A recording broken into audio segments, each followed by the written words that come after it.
নমস্কার বন্ধুরা, আমি আবারও চলে আসলাম রান্নাঘরে এক দারুণ স্বাদের রেসিপি নিয়ে। দেখুন, এইখানে মানকচু আমি কেটে ধুয়ে নিয়েছি।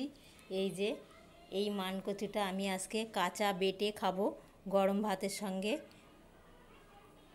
আমি কিভাবে কি করতে চলেছি আপনারা দেখতে থাকুন। আর এখানে বড় বড় দেখে 4টে শুকনো লঙ্কা নিয়ে নিয়েছি। এখানে এক ফালা নারকেল নিয়ে নিয়েছি। নারকেলটা পুরোটা লাগবে না, কিছুটা আমি নিয়ে নেব কুড়িয়ে। আর এখানে নুন নিয়ে নিয়েছি। মাত্র এই কয়েকটা উপকরণ দিয়েই এই বাটাটা আমি করব। আপনারা দেখতে থাকুন। এইটার সাহায্যে আমি মানকচুটাকে এখন কুড়িয়ে নেব। আপনারা দেখতে থাকুন কিভাবে কি করছি। আমি এই বাটাটা আজকে শিলনোড়ায় বেটে করব। এই যে আমি সব গ্রেটারের জারায় সব কুচিয়ে নিয়েছি। আমি এখানে শিলনোড়াও নিয়ে নিয়েছি। আমি এবার এটাকে বেটে নেব।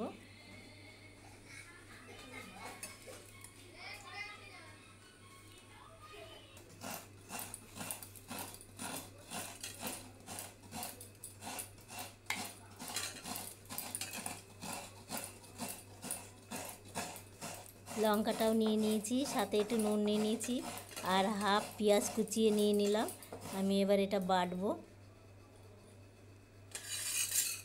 আর এখানে নারকেল কুড়িয়ে নিয়েছি। এই নারকেলটাও আমি নিয়ে একসাথেই বেটে নেব। সব উপকরণ দিয়ে বাটা হয়ে গেছে। আমি এবার তুলে নেব, বাটিতে তুলে নেব। এই যে দেখুন, এক বাটি হয়ে গেছে। কত সুন্দর লাগছে। এই গরম ভাতের সঙ্গে খেতে তো সেই লাগে।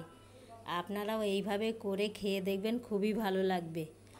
অনেকের ঘরেই কিন্তু শিলনোড়া নেই বন্ধুরা, যার কারণে যার বাড়িতে শিলনোড়া না থাকবে মিক্সার জারে ঘুরিয়ে নেবেন, সেটাও ভালো লাগবে।